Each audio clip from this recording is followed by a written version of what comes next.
ষষ্ঠ শ্রেণীর প্রিয় শিক্ষার্থীরা, তোমাদের বাংলা চারুপাঠের আমার প্রথম অধ্যায় হচ্ছে সততার পুরস্কার। দেখো এখানে তিনজন লোক দেওয়া আছে। তো এই সততার পুরস্কার এইটি লিখেছেন কে? মোহাম্মদ শহীদুল্লাহ। চলো আমরা গল্পটা পড়ে নিই। সেকালে আরব দেশে তিনটি লোক ছিল।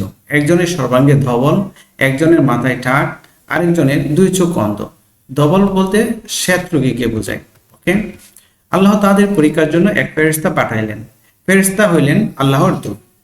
তাহারা নূরের তৈরি, এমনই কেহ তাহাদিগকে দেখতে পায় না। আল্লাহর হুকুমে তাহারা সকল কাজ করিয়া থাকেন। ফেরেশতারা মানুষের রূপ ধরিয়া প্রথমে ধবল রোগীর নিকট আসিলেন। তিনি তাহাকে বলিলেন, তুমি সবচেয়ে ভালোবাসো? ধবল রোগী বলিল, আহা, আমার গায়ের রং যদি ভালো হয়, সকলে যে আমাকে বড় ঘৃণা করে। স্বর্গীয় দূত তাহার গায়ে হাত বুলাইয়া দিলেন। তাহার রোগ সারিয়া গেল, তাহার গায়ের চামড়া ভালো হইল। তারপর আল্লাহর দূত পুনরায় তাহাকে জিজ্ঞাসা করিলেন, এখন তুমি কি চাও? সে বলিল, আমি উট চাই। দূত তাহাকে একটি গাভীন উটে দিয়া বলিলেন, এই লও, ইহাতে তোমার ভাগ্য খুলিবে। তারপর সেই ফেরেশতা টাকওয়ালার কাছে গিয়ে বলিলেন, তুমি সবচেয়ে ভালোবাসো? সে বলিল, আহা, আমার এই রূপ যদি সারিয়া যায়, যদি আমার মাথায় চুল উঠে। আল্লাহর দূত তাহার মাথায় হাত বুলাইয়া দিলেন। তাহার টাক সারিয়া গেল, তাহার মাথায় চুল গজাইল। দূত পুনরায় বলিলেন, এখন তুমি কি চাও? সে বলিল, গাভী। তিনি তাহাকে একটি গাভীন গাই দিয়া বলিলেন, এই লও, ইহাতে তোমার ভাগ্য খুলিবে। তারপর স্বর্গীয় দূত অন্ধের কাছে গেলেন, গিয়া বলিলেন, কি তুমি সবচেয়ে ভালোবাসো? সে বলিল, আল্লাহ আমার চোখ ভালো করিয়া দিন, আমি যেন লোকের মুখ দেখিতে পাই। স্বর্গীয় দূত তাহার চোখে হাত বুলাইয়া দিলেন, তাহার চোখ ভালো হইয়া গেল। তারপর তিনি তাহাকে বলিলেন, এখন তুমি কি চাও? সে বলিল, আমি ছাগল চাই। ওকে, তারপরে দেখো, স্বর্গীয় দূত তাহাকে একটি গাভীন ছাগল দিয়া বলিলেন, এই লও, ইহাতে তোমার ভাগ্য খুলিবে। তারপর উটের বাচ্চা হইল, গাভীর বাছুর হইল, ছাগলের ছানা হইল। এরকম করিয়া উটে, গাভীতে, ছাগলে তাহাদের মাঠ বোঝাই হইয়া গেল।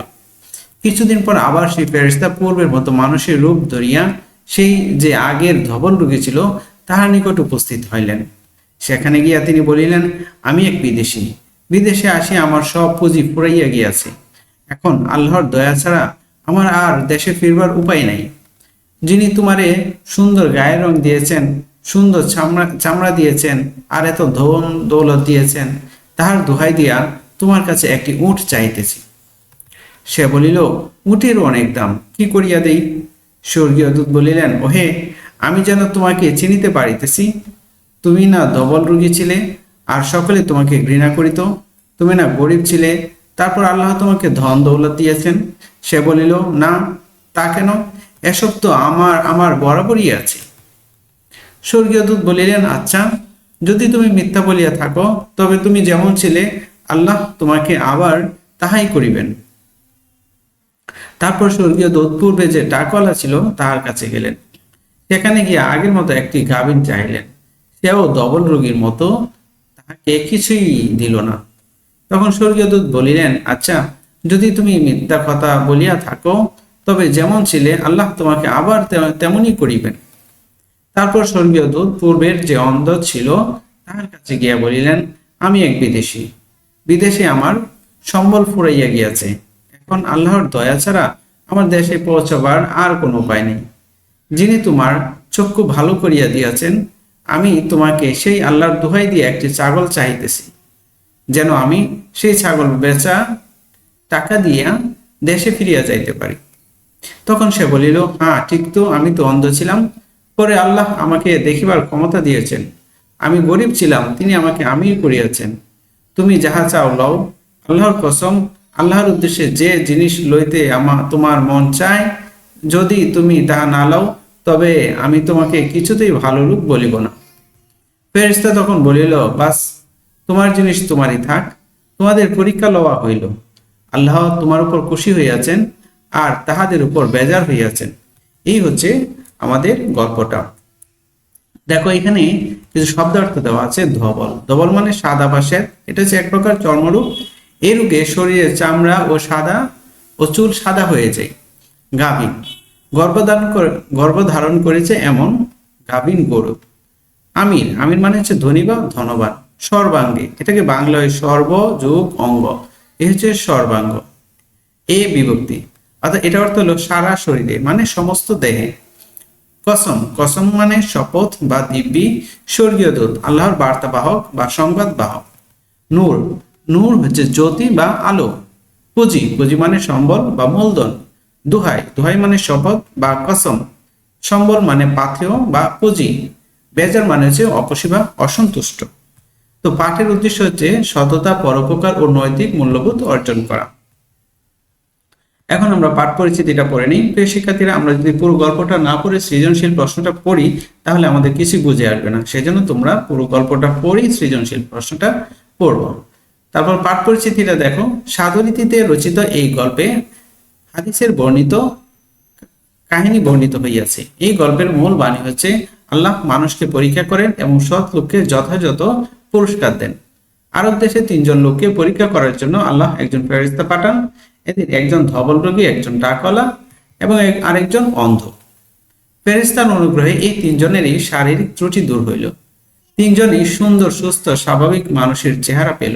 শুধু তাই নয়, ফেরেশতার কৃপায় প্রথম জন একটি উট থেকে বহু উটের, দ্বিতীয় জন একটি গাভী থেকে বহু গাভীর এবং তৃতীয় জন একটি ছাগল থেকে বহু ছাগলের মালিক হয়ে গেল। কিছুদিন পর এদের পরীক্ষার জন্য একজন ফেরেশতা গরিব বিদেশির ছদ্মবেশে এদের কাছে হাজির হলেন।